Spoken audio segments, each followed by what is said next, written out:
Hey everyone, and welcome to the Dragon Ball Super Staff Spotlight. Today we'll be talking a bit about art directors. In fact, all of the art directors who have worked on Dragon Ball Super. Before all of that though, what exactly is an art director? An art director mostly oversees the background art for a series, even creating things like rough sketches for background artists and animators to reference for an episode. They might not necessarily draw backgrounds for the episodes themselves, but they do help to keep things visually cohesive. It's a big role, and one that really helps to determine just how a scene is going to look. For brevity's sake, this video is mostly going to focus on the output of these art directors on Super specifically, rather than full biographies. So, without further ado, let's go ahead and jump in.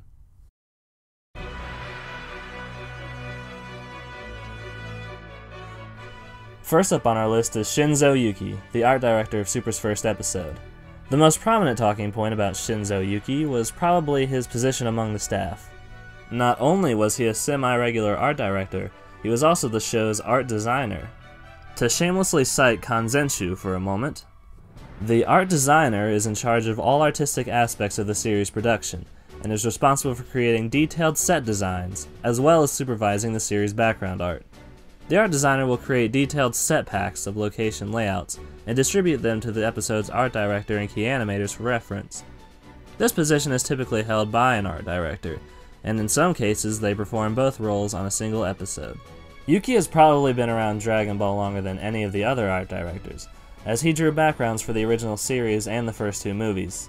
He also worked as the art director for Dragon Ball Z Movie 8, and would reprise this role for the 2012 episode of Bardock Jump Festa Special, as well as Dragon Ball Z Resurrection F. Although his job as art designer kept him quite involved with Dragon Ball Super's production, he did not work as an art director quite as much as many of his peers. After episode 1, he wouldn't assume this role again until episode 14, the final episode of the Battle of Gods arc. He popped up sporadically throughout the series, and would often appear on important episodes. Episodes 95 and 107 are prominent examples, as they are episodes in which he collaborated with series directors Tetsuya Nagamine and Ryota Nakamura. One of the most defining traits in Shinzo Yuki's episodes was how he approached skies. Skies were always extremely vibrant when he appeared as an art director, often bursting with color and detail. It's no coincidence that many of his episodes featured brilliant sunsets or atmospheric moonlight. A huge part of his success in this regard came from the smart use of gradients. He's certainly not the only one to utilize lots of gradients in his episodes, but I feel like his are some of the best. Episode 14 is a prime example of how well color gradients can really make a background pop, as we get subtle color shifts not only from top to bottom or vice versa, but also from the sides and the corners. Sometimes even the smallest difference in color can make a huge difference, and Shinzo Yuki really understands this. Another thing that set Yuki's episodes apart was his more watercolor-esque approach to scenery. This was evident from the very first episode, where many backgrounds featured line work that's a little on the softer side, and colors that naturally sort of bled into each other. I think Shinzo Yuki's take on modern Dragon Ball is an interesting one, although I think I definitely prefer his work in Super rather than his style in Resurrection F and episode of Bardock. Yuki's final appearance was also Dragon Ball Super's last episode, episode 131. It was also undoubtedly the strongest an episode under him has ever looked, and the whole thing is full to the brim with beautiful backdrops, particularly in the scenes where all the universes look to the sky after being revived. It'll be interesting to see what kind of future Yuki has with the franchise when and if the TV series returns.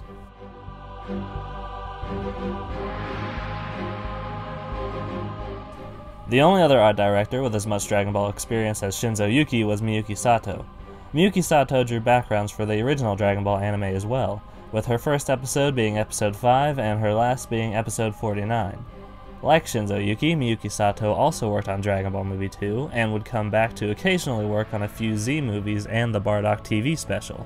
Before returning to become an art director on Dragon Ball Super, she also drew backgrounds for Dragon Ball GT. Miyuki Sato didn't work on a ton of episodes during her time on Super, but she still managed to contribute quite a lot, often helping to design many new and exotic areas for the series. She was the art director for episode 31, which introduced us to Zuno's planet. Episode 47 was the introductory episode of the Future Trunks arc, and we got our first extended glimpse into Trunks' ravaged future. With episode 55, Miyuki Sato was at the helm when Goku visited Zeno for the first time. While the final result was, not great, I do think the idea of having a bunch of cackling Zamasu heads in episode 67 was a creepy one, and I chalk the execution more so up to the scheduling limitations than anyone in particular. Sato's approach to art direction is typically a softer one, and when you look at things like rocks and debris in her episodes, one can see that she doesn't really use particularly strong outlines. Despite this softer take, she's also shown that she's still really well adept at portraying gritty environments, and one of my favorite efforts from her is episode 71, where she had a hand in bringing this Blade Runner-esque alien planet to life. She really captured a feeling of rust and bleak beauty, and when I first saw this episode I felt really captivated by this world and I wanted to see more of it. Her last episode on the show was episode 75, an episode that arguably features some of the best background work Super has ever seen. The random island that Goku and Kuden visit felt appropriately mysterious and mystical, complete with a beautiful forest, a large and menacing demon mouth gate, and a purple foggy hellscape surrounded by twisted and mangled trees. It's a shame that she never returned to the series as an art director, but she certainly left with a bang.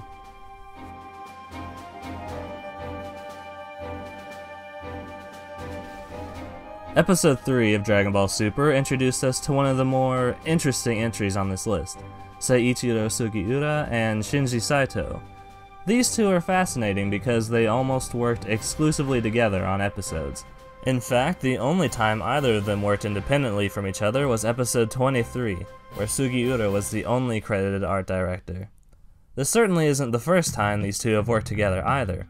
They appeared as background artists for both Episode of Bardock and the Resurrection F film, before they returned to work under Shinzo Yuki once again as art directors for Super. Since they are almost exclusively credited side by side during their episodes, it's a little difficult to assess their traits as individuals. Episode 23, with Sugiura as the lone art director, was a bit of a mixed bag. Some of the scenes on Beerus' planet looked nice, but there were a few shots on Earth that didn't really do it for me. Still, it's hard for me to judge his work in this episode due to the abysmal production was present in the Resurrection F arc, and the high likelihood that a few scenes were probably a little rushed. As such, I don't really like trying to use this episode as a base for him. In any case, it's still pretty easy to spot these two whenever they show up. Rocks and debris tend to be a little more on the jagged and detailed side, and they have a habit of drawing structures like buildings and mountains at similar heights to each other. While not something that happened too often, it really came to the forefront with episodes like 88, where the mountain ranges surrounding Gohan and Piccolo's training are all pretty much the same in terms of how they look.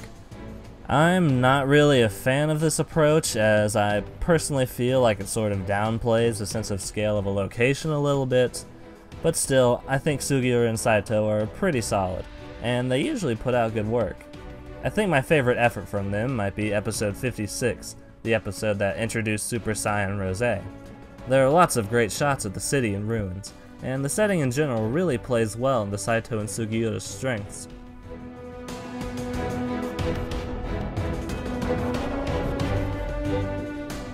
One of Super's most recurring art directors was Yoshiyuki Shikano, a background artist on Resurrection F, whose first appearance as AD for the show was episode 4.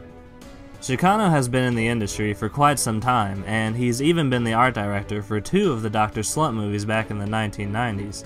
He's been involved with many of Toei's most prolific series, having his name attached to shows like Saint Seiya and Sailor Moon. Shikano is undoubtedly one of the most recognizable art directors here, due largely to his preference for more simplistic color schemes and textures in his episodes. Many backgrounds under his supervision have more of a flat texture, which sometimes works well in his favor and sometimes doesn't. Episode 69, an episode that featured the Dr. Slump character Arale, was a good example of where this trait can actually be a little charming, as the more plain approach complemented the sillier world of Penguin Village. There's definitely a little more of a cartoony feel to his work, but that's absolutely not always the case. I really love this scene from episode 93, when Goku visited Frieza in Hell. Once Frieza gets out of his cocoon, the sky turns into an ominous mix of purple and black, and I really love the dangerous mood that this scene created. Shikano and his team certainly are capable of producing good work every now and again. Unfortunately though, episodes under his supervision tended to have a few issues when it came to compositing. Compositing is defined as the combination of visual elements from separate sources into single images, often to create the illusion that those elements are part of the same scene. In Super's case, think of the cohesion between the parts that make up a shot, the background drawing, the lighting, the characters, etc. Take this shot from episode 89. There's two main things that bother me about this image. The first is that Kame Sennin is placed a little haphazardly on the roof, and the position of his feet doesn't make total sense. This really isn't too bad, but the other problem is something much more common in Shikano episodes. The mountains in the back don't blend well with each other much at all. For me, it's a little hard to tell just how far apart from each other they are supposed to be, and in some places it's difficult to know where one mountain ends and the other begins. As I mentioned, this was a pretty common problem for Shikano and his background artists, and it's one that popped up throughout the whole series. While he wasn't my favorite art director, he had his moments, and I respect all of his years in the industry. His last episode was an admirable one though, as 129 was very respectable all around from a visual standpoint, and featured many genuinely great backgrounds.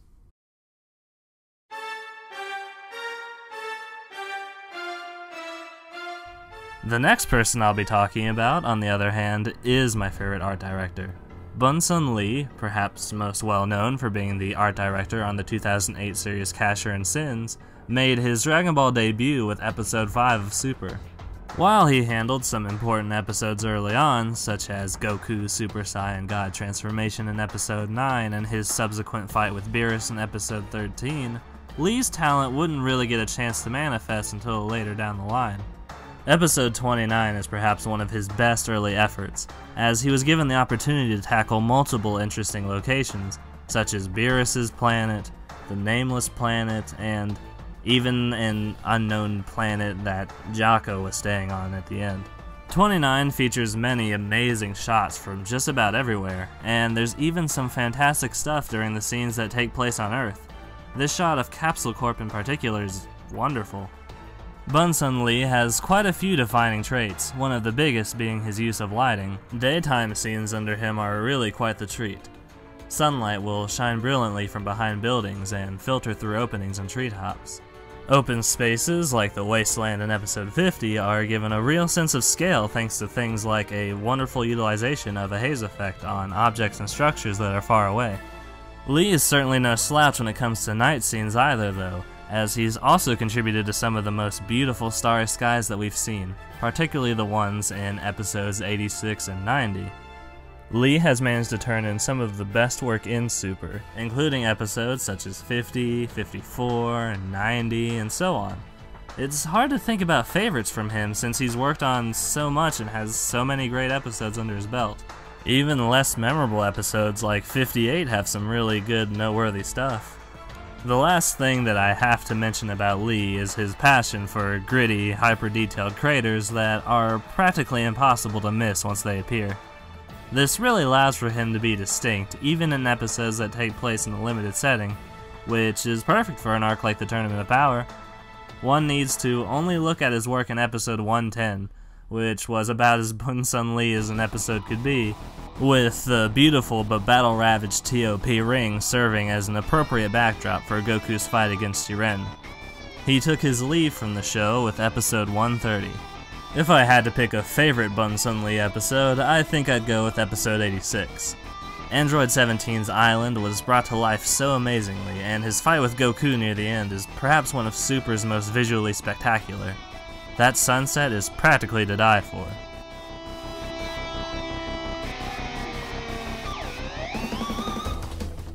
To me, Nagisa Nishida is perhaps the most underappreciated art director on Super, although part of this is due to how few appearances that they made.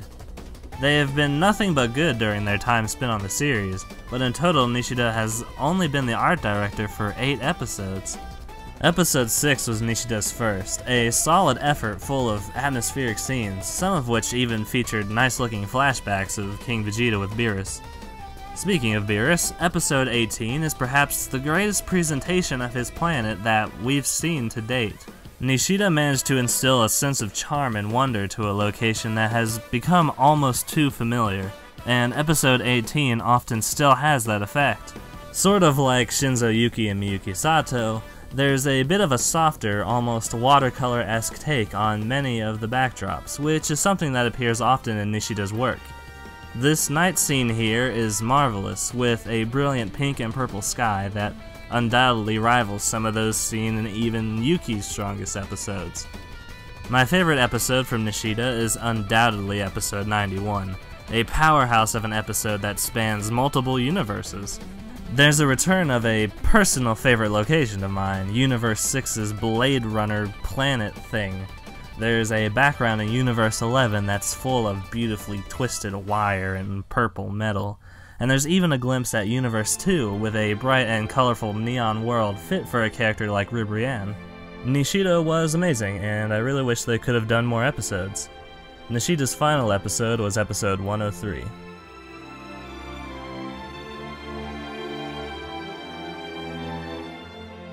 I've decided to lump these two together a little bit since I know the least about them. The thing that makes Shintaro Inoue interesting to me is the fact that he's actually an example of a staff member being promoted during the show's run.